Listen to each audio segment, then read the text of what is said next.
Hello मेरे प्यारे बच्चों, स्वागत है आपका अपने channel physics by SK Vashishtha में। माय डियर स्टूडेंट्स, आज हम लोग क्लास 9th सीबीएसई के एक इम्पॉर्टेंट सेक्शन की स्टडी करेंगे। जी हाँ, measurement. My dear students, measurement chapter आपके सिलेबस में एनसीईआरटी बुक में तो गिवन नहीं है ना। एनसीईआरटी बुक में नहीं दिया हुआ है, लेकिन ये आपके फिजिक्स का राइट हैंड माना जाता है। राइट हैंड क्यों?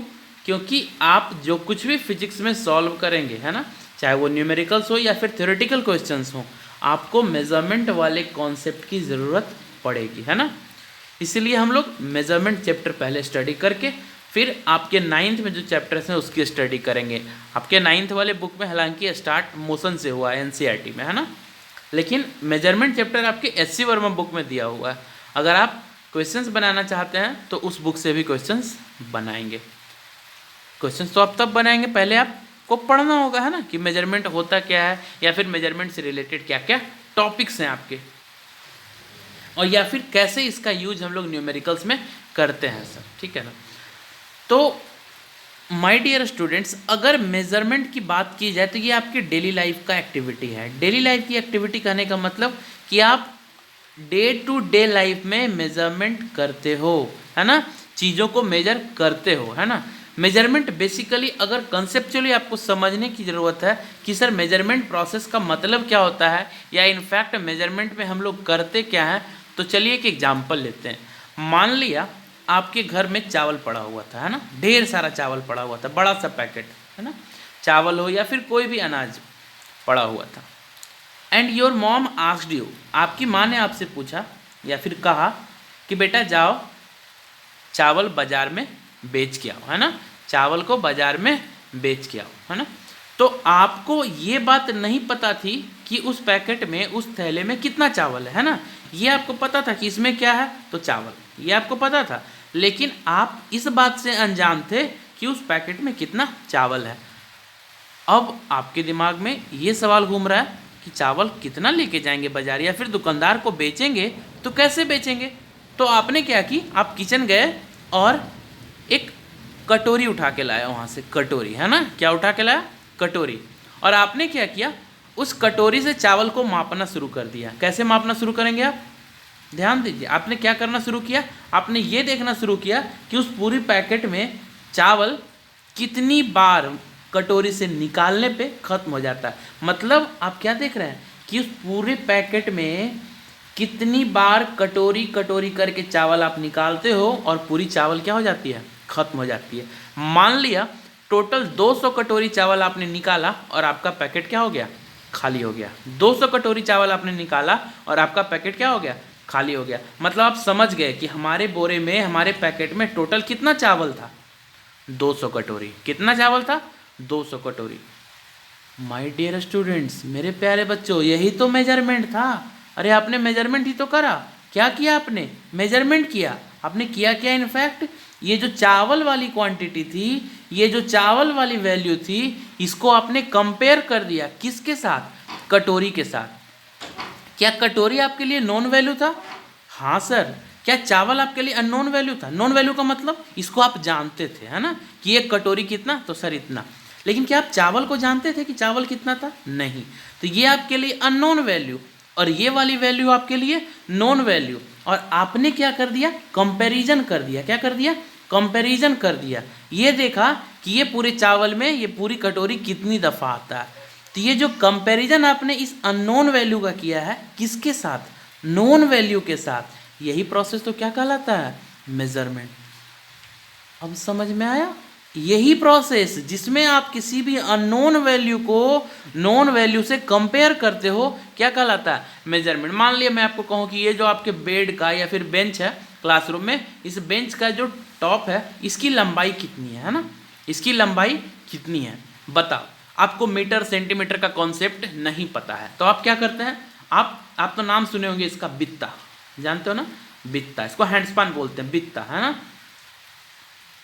तो आप क्या करते हो, बित्ता से नापना शुरू करते हो। जब आप बित्ता से नापना शुरू करते हैं तो मान लिया आप इस एंड से चलते हैं और अपना बित्ता यूज करते करते इस एंड तक पहुंच जाते हैं, और आपने ये देखा कि हमको टोटल 20 बित्ता यूज करना पड़ा। कितना यूज करना पड़ा, 20 बित्ता। मतलब इस बेंच के टॉप की लंबाई कितनी हो गई? 20 बित्ता। मेजरमेंट नहीं है क्या? ये वाली वैल्यू अननोन, आपका बित्ता आपके लिए नोन वैल्यू, और आपने क्या कर दिया? कंपैरिजन। किसका? अननोन वैल्यू का। किसके साथ? नोन वैल्यू के साथ। ये पूरा प्रोसेस क्या कहलाया? Sir measurement. तो लो ना भाई, डेफिनेशन तो बन गया। क्या बना? कि वो प्रोसेस जिसमें हम लोग कंपेयर करें किसको? एक अननोन वैल्यू को। किसके साथ? एक नोन वैल्यू के साथ। वो प्रोसेस क्या कहलाता है? मेजरमेंट कहलाता है। तो डेफिनेशन ये हो गया मेरे प्यारे बच्चों कि it is the process of comparison of an unknown value with a known value. ये बेसिकली प्रोसेस होता है कंपैरिजन का। किसके कंपैरिजन का? एक अननोन वैल्यू का एक नोन वैल्यू के साथ। और इस प्रोसेस को हम लोग क्या बोलते हैं? मेजरमेंट बोलते हैं। Is that clear? समझ में आ गई बात? This is what measurement is. Definition आप लिख लीजिए, आपकी स्क्रीन पे दिख रहा होगा। This is the definition of the measurement. Measurement it is the process in which an unknown value is compared with a known value, है ना। अब सवाल उठता है कि सर मेजरमेंट होता किसका है? क्या किसी का भी मेजरमेंट कर लेंगे? कुछ भी मेजर की जा सकती है ना। चलिए इसको समझते हैं। हाँ मेरे प्यारे बच्चों, देखिए आपके सामने क्या लिखा हुआ दिख रहा है कि मेजरमेंट किसका किया जाता है ना। मेजरमेंट किसका किया जाता है? अब सवाल उठता है क्या? जैसे मान लिया हमने कहा था कि कंपैरिजन, हमने क्या कहा था आपको कि कंपैरिजन, उसको हम लोग क्या बोलते हैं? मेजरमेंट। कंपैरिजन का प्रोसेस ही क्या है? मेजरमेंट है। तो जैसे देख लीजिए, मान लिया जिस चीज़ को भी आप मेजर करते हो, किसी बॉडी की मास की बात की जाए तो उसको भी मेजर कर सकते हैं, किसी चीज़ के लेंथ की बात की जाए तो उसको भी मेजर कर सकते हैं। तो हमने सीधा लिख दिया कि मेजर कर सकते हैं, और जिसको भी हम लोग मेजर कर सकते हैं वो क्या कहलाता है? Physical quantity. जिसको भी हम लोग मेजर कर सकते हैं वो क्या कहलाता है? फिजिकल क्वांटिटी, है ना। मेजर करके किसी कंक्लूजन पे पहुंचे कि हाँ 3 kg, 3 मीटर, 5 सेंटीमीटर, और उस प्रोसेस को मेजरमेंट, और जिन चीज़ों को मेजर किया जा सके उसको क्या बोलते हैं? Physical quantity. क्या बोलते हैं? फिजिकल। अच्छा, जिसको मेजर ना किया जा सके उसको? तो जिसको मेजर नहीं किया जा सके मेरे प्यारे बच्चों उसको नॉन फिजिकल क्वांटिटी बोला जाता है ना। Those which can't be measured are called non physical quantity, and anything that can be measured is known as a physical quantity. हर वो चीज़ जिसको आप माप सकते हो, जिसका मेजरमेंट किया जा सकता है, वो क्या कहलाती हैं? Physical quantity. और जिनका मेजरमेंट पॉसिबल नहीं हो वो क्या कहलाएंगी? Non physical quantity. जी हाँ मेरे प्यारे बच्चों। अब सवाल ये उठता है कि सर ऐसी कौन सी क्वांटिटी है जिनका मेजरमेंट नहीं हो सकता है? तो एग्जांपल देखिए आप, लव, हेट, ब्यूटी। मान लिया मैं आपको कहूँ कि मैं आपसे 3 kg प्यार करता हूँ, तो ये सुनने में कितना अजीब लगता है ना। इसको आप प्यार को मेजर ही नहीं कर सकते। ब्यूटी, खूबसूरती, आप इसको मेजर कर सकते हैं क्या? यू आर वेरी ब्यूटीफुल, कितना? तो 5 लीटर। ये क्या बात हुई सर, आप ब्यूटी को मेजर नहीं कर सकते। हेट, नफरत, इसको भी आप मेजर नहीं कर सकते। ये फीलिंग्स हैं, है ना, तो इनको आप मेजर नहीं कर सकते, इसीलिए नॉन फिजिकल क्वांटिटी। लेकिन फोर्स की बात की जाए, मास की बात की जाए, लेंथ की बात की जाए, एरिया की बात की जाए, ये सब चीज़ें तो मेजर की जा सकती है ना। एंड देयरफॉर मेरे प्यारे बच्चों ये चीज़ें क्या होंगी? Physical quantity. हर वो चीज़ जिनका मेजरमेंट किया जा सके, फिजिकल क्वांटिटी, और जिनकी मेजरमेंट की नहीं जा सके वो क्या होंगी? नॉन फिजिकल क्वांटिटी, है ना। अब आपको समझ में आ गया कि मेजरमेंट किसका किया जा सकता है ना। तो मेजरमेंट मेरे प्यारे बच्चों फिजिकल क्वांटिटी की जा सकती है ना।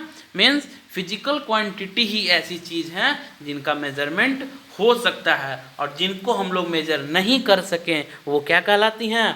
Non physical quantity. चलिए आगे बढ़ते हैं कि अब ये सोचते हैं कि सर फिजिकल क्वांटिटी को आपने मेजर तो कर दिया, लेकिन अब ये बताओ कि मेजरमेंट के बाद आपको मिला क्या? आपने मेजरमेंट में वो कंपैरिजन कर दिया, है ना, लेकिन what do you get after measurement? Measurement के प्रोसेस के बाद आपके हाथ क्या आता है? आपको क्या क्या चीज़ें पता लगती है मेजरमेंट के बाद, ठीक है ना।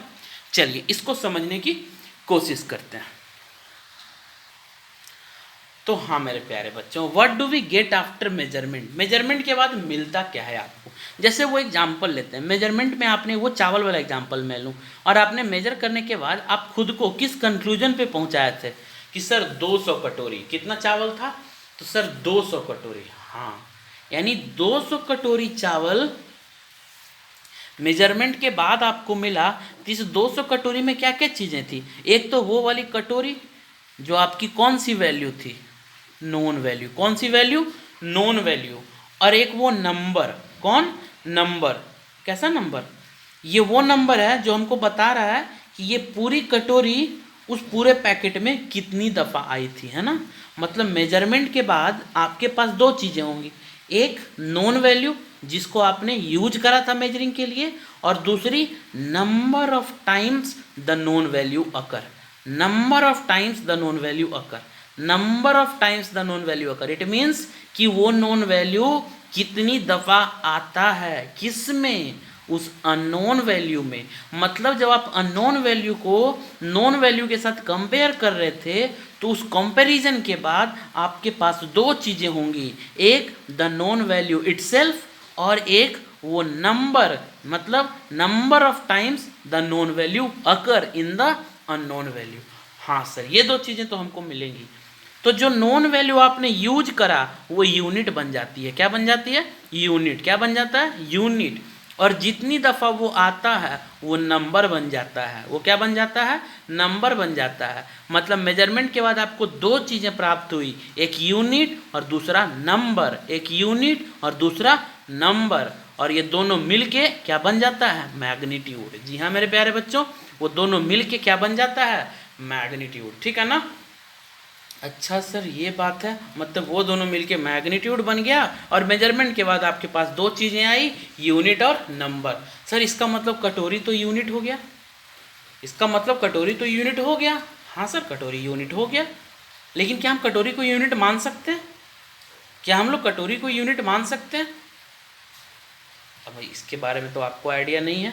चलिए एक काम करके देखते हैं, पिछले उसी चावल वाले केस पे हम लोग चावल लेके बाजार पहुंचते हैं बेचने के लिए। चलिए हम लोग मार्केट में चलते हैं। हाँ मेरे प्यारे बच्चों, चलिए ये हम लोग चावल लेके मार्केट आ गए। अब चावल जब आपने मेजर करा था तो आपको ये पता लगा था कि हम मार्केट कितना चावल लेके जा रहे हैं, 200 कटोरी। कितना चावल लेके जा रहे हैं, 200 कटोरी। अब आप दुकानदार को बोलते हो कि भैया हम चावल बेचने आए हैं तो चावल खरीदोगे क्या। तो दुकानदार फिर आपसे क्या पूछेगा कि अच्छा कैसे बेच रहे हो। तो आप क्या बोलेंगे कि 50 रुपये एक कटोरी का हम आपसे लेंगे। हम आपसे एक कटोरी का कितना लेंगे, 50 रुपये लेंगे, ठीक है ना। और हमने 200 कटोरी चावल लाया है। हमने यहाँ पे कितनी कटोरी चावल लाया है, 200 कटोरी चावल लाया है, ठीक है ना। अब आप 200 कटोरी चावल लेके गए थे तो दुकानदार क्या कहेगा कि हमको कैसे मालूम कि 200 कटोरी है, हम भी तो चेक करेंगे, है ना। अच्छा सर ठीक है, तो फिर चेक कर लो। अब दुकानदार फिर अपने स्टोर से अपनी कटोरी निकालता है। देख लीजिए ध्यान से, क्या निकालता है, अपनी कटोरी निकालता है। एंड अनफॉर्चुनेटली वो कटोरी नहीं कटोरा निकला। क्या निकला, कटोरा निकला। हो सकता है वो उसी को कटोरी मान रहे हो, है ना, लेकिन उसने अपनी कटोरी निकाली और आपके हिसाब से वो क्या निकला, कटोरा। अब आपकी बत्ती गुल, क्यों, क्योंकि आपने अपनी वाली कटोरी से मेजर करा था। कितना आया था, 200 कटोरी, है ना। अब जब दुकानदार अपनी कटोरी से मेजर करता है तो वो पाता है कि चावल कितना है, 80 कटोरी। अब दुकानदार आपको क्या बोलेगा कि आपने उनको ठगने की कोशिश करी। क्यों, क्योंकि आप तो बोल रहे थे कि चावल हमने 200 कटोरी लाया, लेकिन दुकानदार ने क्या पाया कि आपने चावल कितना लाया है, 80 कटोरी, है ना। अब तो दुकानदार क्या बोलेगा आपको कि नहीं आप झूठ बोल रहे हो। क्या आप झूठ बोल रहे थे, नहीं बिल्कुल नहीं। क्या दुकानदार झूठ बोल रहा था, नहीं। तो सर लफड़ा कहाँ हुआ, what is the reason behind this पंगा। इस पंगा का कारण क्या है। तो इस पंगा का कारण ये है कि आपने कटोरी को मेजरमेंट के लिए चूज करा था, है ना। आपने किसको मेजरमेंट के लिए चूज करा था, कटोरी को। और कटोरी को आप क्या मान बैठे, यूनिट। और ये कटोरी को यूनिट मानने से आपकी दुकानदार से लड़ाई होते होते बच रही है। यानी कटोरी को यूनिट मानना गलत था या दुकानदार के पास जाना गलत था। तो जवाब आता है कि सर कटोरी को यूनिट मानना गलत था। क्यों, क्योंकि आपकी कटोरी का साइज और दुकानदार की कटोरी का साइज अलग है। यानी जो यूनिट था वो बदल गया, है ना, घर में कुछ और दुकान पे कुछ और। इसीलिए हम लोग यूनिट उनको मानेंगे जो हर जगह सेम रहे, ना कि बदल जाए, है ना।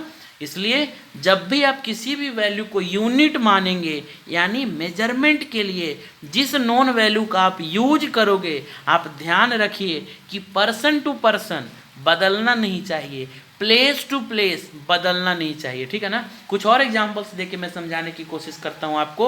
सबसे पहले यूनिट के लिए कंडीशन ये हो गया बच्चों कि वो बदलना नहीं चाहिए, है ना। तो देखिए कहानी कैसे बनती है। तो हमारे माइंड में सवाल ये उठा कि सर क्या यूनिट किसी को भी मान सकते हैं? जो आपने कटोरी को मान लिया, बित्ता को मान लिया, क्या किसी को भी यूनिट मान सकते हैं? तो जब हमने प्रैक्टिकली उसको अप्लाई करने की कोशिश करी तो हमने ये पाया कि नहीं, यूनिट सिर्फ और सिर्फ उसी को मानिए जो इनवेरिएबल हो। इनवेरिएबल का मतलब जो बदले ना, जो ना बदले, उसी को यूनिट मानिए। जो बदल जाए उसको यूनिट नहीं मानिए। जैसे मान लिया, एक और एग्जाम्पल लेने की कोशिश करते हैं, चलो ठीक है ना। अब आपके घर में या फिर किसी के घर में अगर मेजरमेंट जो घर में चावल बनाया जाता है वो कटोरी से होता हो, ठीक है ना। मान लिया अगर आज 4 लोग हैं तो 4 कटोरी चावल दे दो, है ना।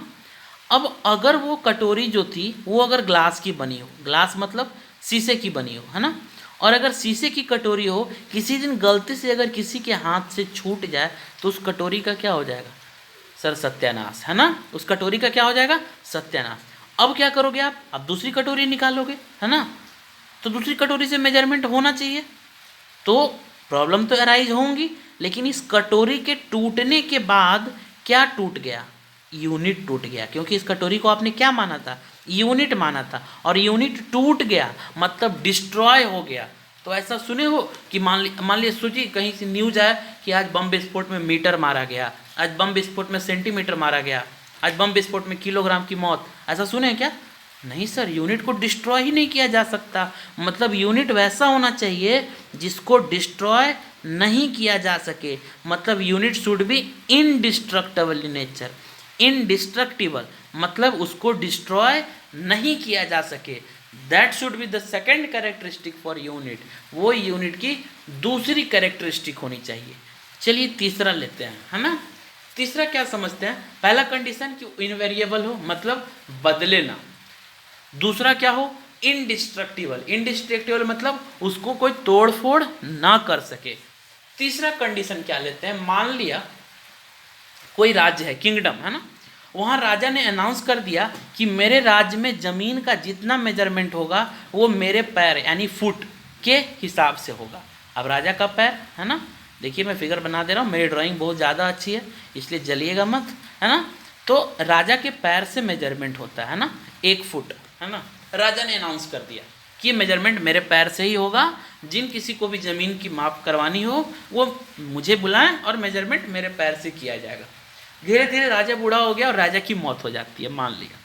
तो अब राजा का उत्तराधिकारी कौन? तो सर उसका बेटा। उसका बेटा मान लिए छोटा है ना, छोटा हो सकता है 5 साल 6 साल 7 साल का हो। तब राजा का कार्यकाल कौन संभालेगा? तो सर ऑब्वियसली उसका बेटा संभालेगा। तो अब जो मेजरमेंट राजा के पैर से हो रहा था अब उसके बेटे के पैर से होगा, है ना।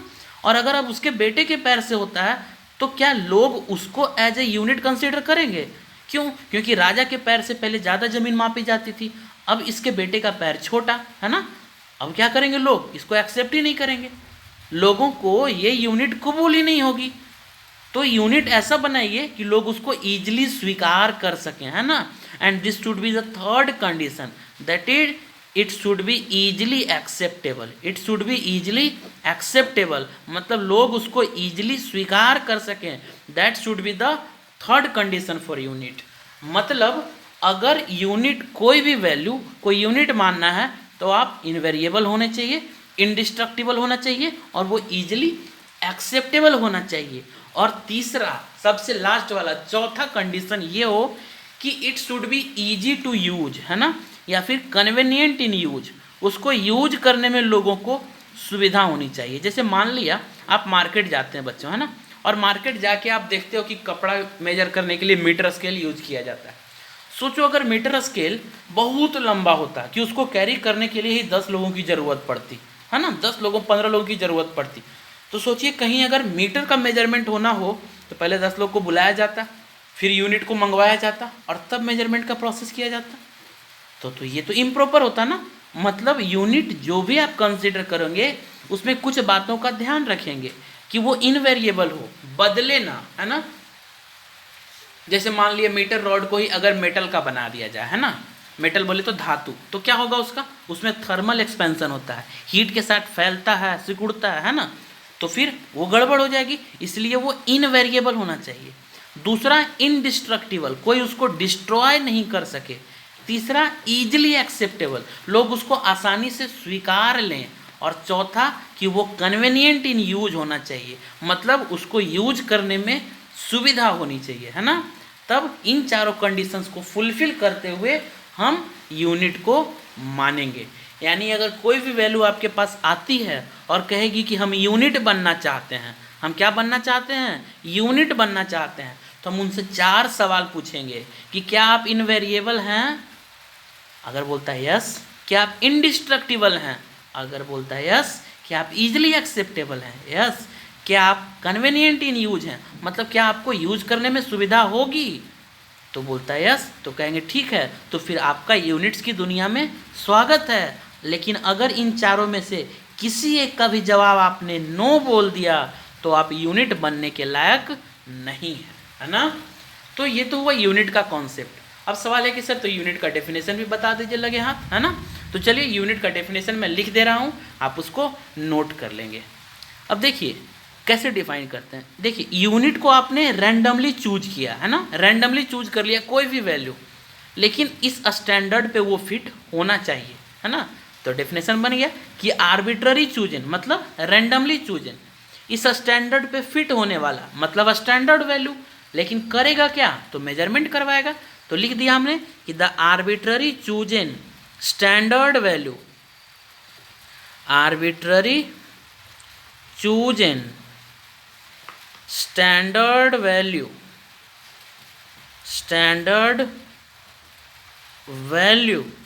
with respect to which measurement is done, जिसके रेस्पेक्ट में मेजरमेंट किया जाए, है ना, उसको क्या बोलते हैं, यूनिट बोलते हैं मेरे प्यारे बच्चों, है ना। मीन्स यूनिट का डेफिनेशन ये लिख दिया मैंने, आपकी स्क्रीन पे है, आप नोट कर लीजिए। जितना अभी तक मैंने आपको सिखाया है उसका भी मैं नोट्स एक बार स्लाइड कर दे रहा हूँ स्क्रीन पे, आप नोट कीजिएगा उसको। पहले यूनिट का डेफिनेशन भी देख लीजिए, इसको पॉज करके या फिर स्क्रीनशॉट लेके आप इसको नोट कर सकते हैं। ये मैं स्लाइड कर दे रहा हूँ, स्टार्टिंग से देख लीजिए, मेजरमेंट, है ना। आप इसके डेफिनेशन को भी नोट डाउन कर सकते हैं, वीडियो को पॉज कीजिए या स्क्रीन। ये हो गई फिजिकल और नॉन फिजिकल क्वांटिटीज़, इसका भी डेफिनेशन स्क्रीन पे लिख दिया मैंने, आप इसका भी definition along with example note कर सकते हैं, स्क्रीनशॉट ले लीजिए या फिर वीडियो। ये रहा आपके यूनिट का डेफिनेशन वाला सेक्शन, आप इसको भी नोट कर लीजिए, ठीक है ना। ये कंडीशंस हैं यूनिट के लिए, आप इसको भी नोट कर लीजिएगा। दीज आर द कंडीशंस, एक किसी भी अननोन वैल्यू के नॉन वैल्यू को यूनिट बनने के लिए कंडीशन है ना, किसी भी नॉन वैल्यू के लिए यूनिट बनने का यही कंडीशन है ना। आप इसको भी नोट कर लीजिए मेरे प्यारे बच्चों। मतलब unit should be invariable, it should B indestructible, it should be easily acceptable and it should be convenient in use, है ना। ये चलिए आगे बढ़ते हैं और आते हैं एक अच्छे टॉपिक पे और, ठीक है ना, जिसमें हम लोग क्लासिफिकेशन पढ़ेंगे फिजिकल क्वांटिटी की। क्या हुआ? जी हाँ मेरे प्यारे बच्चों, sorry for the interruption. Physical quantity, है ना, फिजिकल क्वांटिटी को फर्दर 2 ग्रुप्स में कैटेगराइज किया गया, fundamental physical quantities and derived physical quantities. एक और है जिसके बारे में हम लोग थोड़ी सी जानकारी अभी लेंगे, जिसको हम लोग बोलते हैं सप्लीमेंट्री फिजिकल क्वांटिटी, है ना, जिसको हम लोग बोलते हैं सप्लीमेंट्री फिजिकल क्वांटिटी।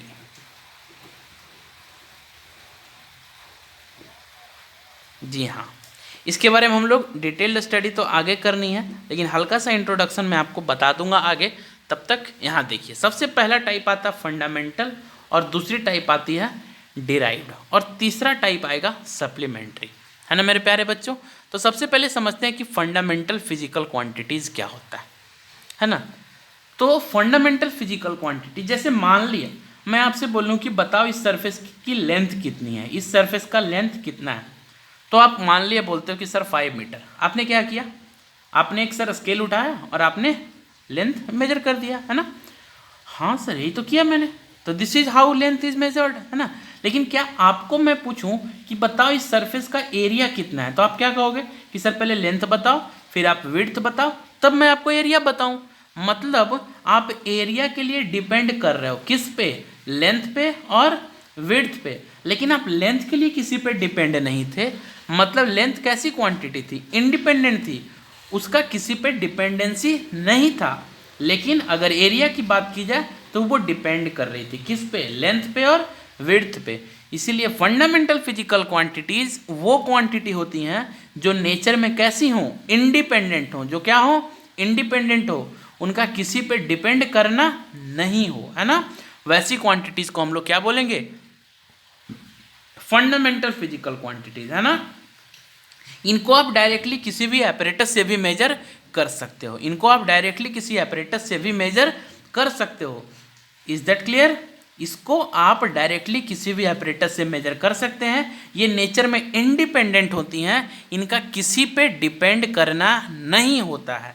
इनको हम लोग बेस क्वांटिटीज के नाम से भी जानते हैं। Means these quantities are also known as base quantities. ऐसी क्वांटिटीज को हम लोग बेस क्वांटिटी के नाम से भी जानते हैं। Is that clear. चलिए, फंडामेंटल फिजिकल क्वांटिटीज टोटल 7 हैं नेचर में, है ना।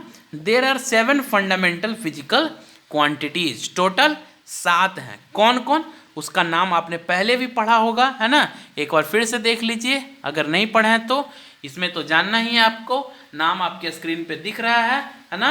आप इसको नोट भी कर लें, मैं रिपीट कर दे रहा हूँ, देखिए। The first one is length, having its SI unit metre. The second one is mass, having its SI unit kg. The third one is time, having SI unit second. The fourth one is temperature, having SI unit Kelvin, K for Kelvin. The fifth one is electric current, having SI unit ampere. The sixth one is luminous intensity, having SI unit candela. And the seventh one is the amount of substance, having SI unit mole. जी हाँ मेरे प्यारे बच्चों, these are the 7 fundamental physical quantities, है ना। और क्योंकि ये फंडामेंटल फिजिकल क्वांटिटीज हैं तो इनकी यूनिट्स को हम लोग क्या बोल देते हैं, फंडामेंटल यूनिट्स। इनकी यूनिट्स को हम लोग क्या बोल देते हैं, फंडामेंटल यूनिट्स या फिर बेस यूनिट, फंडामेंटल यूनिट्स या फिर base unit. Is that clear. इसको हम लोग बोल देते हैं फंडामेंटल यूनिट और बेस यूनिट, ठीक है ना। तो यहाँ तक आपने ये सीखा कि मेजरमेंट होता क्या है, मेजरमेंट किसका किया जाता है, मेजरमेंट के बाद क्या मिलता है, मेजरमेंट के बाद क्या मिलता है, और फिर यूनिट्स क्या होती हैं, यूनिट्स की क्या क्या कैरेक्टरिस्टिक होनी चाहिए, यूनिट को हम लोग कैसे डिफाइन करेंगे।